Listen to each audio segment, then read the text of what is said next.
Hi friends, ಎಲ್ಲರಿಗೂ ನಮಸ್ಕಾರ. ನಿಮ್ಮ ಜೊತೆ ಖುಷಿ ವಿತ್ ಲೈಫ್. ನಾನು ಇವತ್ತು ನಿಮ್ಮ ಜೊತೆ ಎರಡು ವಿಷಯಗಳ ಬಗ್ಗೆ ಚರ್ಚೆ ಮಾಡ್ತಿದ್ದೀನಿ. ಯಾವುದಪ್ಪ ಅಂತ ಹೇಳಿದ್ರೆ, ಒಂದು ಕಾರ್ಮಿಕರ ದಿನಾಚರಣೆ ಮೊನ್ನೆ ಆಯ್ತಲ್ಲ, 1ನೇ ತಾರೀಕು. ಅವತ್ತು ಕಾರ್ಮಿಕರ ದಿನಾಚರಣೆ ದಿನ ಒಂದು ಸರ್ಕಾರ ಒಂದು ಹೊಸ ನಿಯಮವನ್ನು ಕೈಗೊಂಡಿದೆ. ಅದು ಗುಡ್ ನ್ಯೂಸ್ ಅಂತಲೇ ಹೇಳ್ಬೋದು ನಮ್ಮ ಕಾರ್ಮಿಕರಿಗೆಲ್ರಿಗೂ. ಅದ್ರ ಬಗ್ಗೆ ತಿಳಿಸ್ಕೊಡ್ತೀನಿ.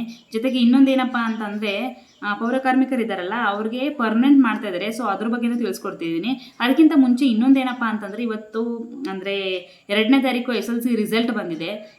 ಯಾರೆಲ್ಲ ಪಾಸ್ ಆಗಿದ್ದೀರಾ ಅವ್ರಿಗೆಲ್ಲ ಆಲ್ ದ ಬೆಸ್ಟ್. ನಿಮ್ಮ ಫ್ಯೂಚರ್ ಚೆನ್ನಾಗಿರಲಿ. ಮತ್ತು ಯಾರೆಲ್ಲ ಫೇಲ್ ಆಗಿದ್ದಾರೆ, ಕಮ್ಮಿ ನಂಬರ್ ತೊಗೊಂಡಿದ್ದೀರಾ, ಖಂಡಿತವಾಗ್ಲೂ ಬೇಜಾರು ಮಾಡ್ಕೋಬೇಡಿ. ನೆಕ್ಸ್ಟ್ ನಿಮ್ಮ ಪ್ರಯತ್ನ ಹಾಕಿ. ಖಂಡಿತವಾಗ್ಲೂ ಅದರಲ್ಲಿ ಫಲ ಸಿಗುವಂಥ ಒಂದು ಪರ್ಪಸ್ ಇದ್ದೇ ಇರುತ್ತೆ. ನೀವು ತಲೆ ಕೆಡಿಸ್ಕೋಬೇಡಿ ಮತ್ತು ಬೇರೆ ಥರ ಕೆಟ್ಟ ಡಿಸಿಷನ್ಗಳನ್ನ ತಗೋಬೇಡಿ. ಲೈಫಲ್ಲಿ ಸೋಲೆ ಗೆಲುವಿನ ಮೆಟ್ಲು ಅಂತ ಹೇಳ್ತಾ ಇದನ್ನೇ ಒಂದು ಸ್ಟೆಪ್ ಆಗಿ ತೊಗೊಂಡು, ಇದನ್ನೇ ಒಂದು ಆಟವಾಗಿ ತೊಗೊಂಡು ಖಂಡಿತವಾಗ್ಲೂ ಇಂಪ್ರೂವ್ ಆಗ್ಬೋದು ನೀವು. ಸೊ ಹಾಗಾಗಿ ಹೇಳ್ತಾ ಇದ್ದೀನಿ, ಎಲ್ರಿಗೂ ಆಲ್ ದ ಬೆಸ್ಟ್ ಅಂತ ಹೇಳ್ತಾ, ಮತ್ತು ಪಾಸ್ ಆಗಿರೋರೆಲ್ಲ ಕಂಗ್ರ್ಯಾಚುಲೇಷನ್. ಆ್ಯಕ್ಚುಲಿ ನನ್ನ ತಮ್ಮನೂ ಎಕ್ಸಾಮ್ ಬರ್ತಿದ್ದ, ಅವನದು 80% ಬಂದಿದೆ. ಅವನಿಗೂ ಕೂಡ ಕಂಗ್ರ್ಯಾಟ್ಸ್ ಹೇಳ್ತಾ ನಾನು ವಿಡಿಯೋನ ಸ್ಟಾರ್ಟ್ ಮಾಡ್ತೀನಿ. ಬನ್ನಿ ನೋಡೋಣ.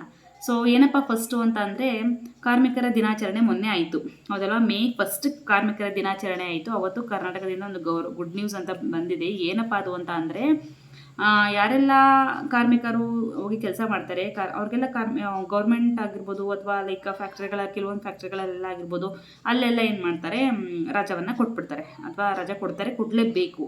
ಅದೇ ಇನ್ನು ಕೆಲವೊಂದು ಪ್ರೈವೇಟ್ ಹೋಟೆಲ್ ಆಗಿರ್ಬೋದು, ರೆಸ್ಟೋರೆಂಟ್ಸ್ ಆಗಿರ್ಬೋದು, ಲೈಕ್ ಫುಡ್ ಕೋರ್ಟ್ಸ್ ಆಗಿರ್ಬೋದು, ಇನ್ನೇನೋ ಚಿಕ್ಕ ಪುಟ್ಟ ಅಂಗಡಿಗಳು, ಲೈಕ್ ಆ ಥರ ಎಲ್ಲ ಅಂಗಡಿಗಳಲ್ಲಿ ಅವರು ಹೇಳಿಲ್ಲ, ಬಟ್ ವಾಣಿಜ್ಯ ಕ್ಷೇತ್ರಗಳಲ್ಲಿ ಅಂತ ಹೇಳಿದ್ದಾರೆ. ಅಂಗಡಿನೂ ಚಿಕ್ಕ ಪುಟ್ಟ ಅಂಗಡಿ ಏನು ಸೇರಲ್ಲ ಅಂದ್ಕೊಂಡಿರ್ತೀನಿ, ದೊಡ್ಡ ದೊಡ್ಡ ಅಂಗಡಿ ಇರುತ್ತಲ್ಲ ಅದೆಲ್ಲ ಸೇರಿಕೊಳ್ಳುತ್ತೆ. ಸೊ ಅಂಥವ್ರು ಏನು ಮಾಡಬೇಕು, ಖಂಡಿತವಾಗ್ಲೂ ನಿಮ್ಮ ಲೇಬರ್ಗೆ ಅವತ್ತು ರಜವನ್ನು ಕೊಡಲೇಬೇಕು ನೀವು.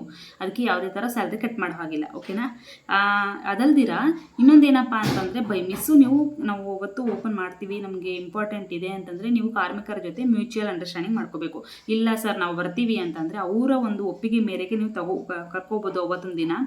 ಅದು ಕರ್ಕೊಂಡ್ರೆ ಏನಪ್ಪ ಒಂದು ಷರತ್ತು ಅಂತಂದರೆ, ಅವ್ರಿಗೆ ಡಬಲ್ ಪೇಮೆಂಟ್ ಕೊಡಬೇಕು. ಅವತ್ತು ನೀವು ಕೆಲಸಕ್ಕೆ ಬಂದರೆ ಅವರು ಡಬಲ್ ಪೇಮೆಂಟ್ ನೀವು ಅವ್ರಿಗೆ ಕೊಡಬೇಕಾಗತ್ತೆ. ಅರ್ಥ ಆಗ್ತಿದೆಯಾ?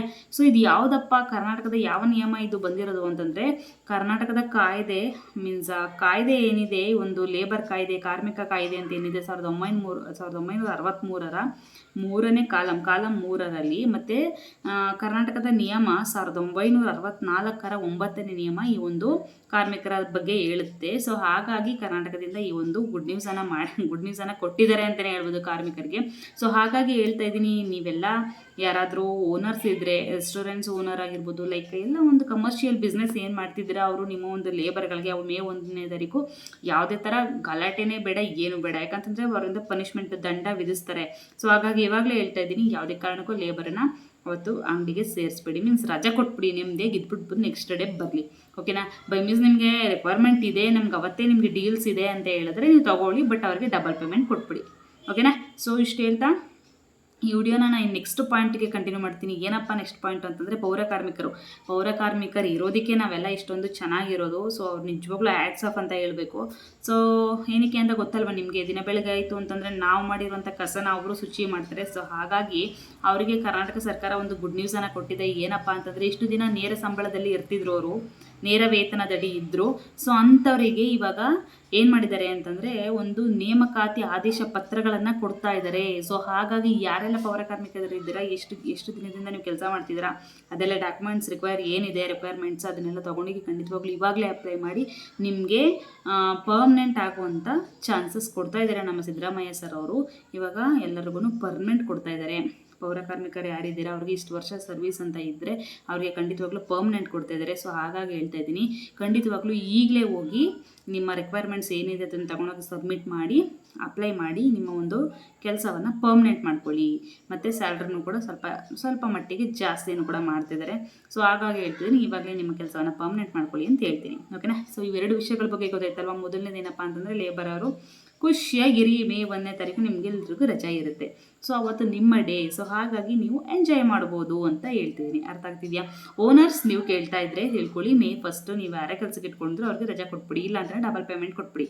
ಇಲ್ಲ ಅಂತಂದರೆ ಕರ್ನಾಟಕ ಸರ್ಕಾರ ಏನಿದೆ ಅದು ಪನಿಷ್ಮೆಂಟನ್ನು ಕೊಡ್ತಾ ಇದೆ. ಸೊ ಹಾಗಾಗಿ ಹೇಳ್ತಾ ಇದ್ದೀನಿ, ಇದನ್ನು ನೆನಪಲ್ಲಿ ಇಟ್ಕೊಂಡು ಕೆಲಸ ಮಾಡಿ. ನೆಕ್ಸ್ಟ್ ಇಯರ್ May 1 ಮರಿಬೇಡಿ, ಓಕೆನಾ?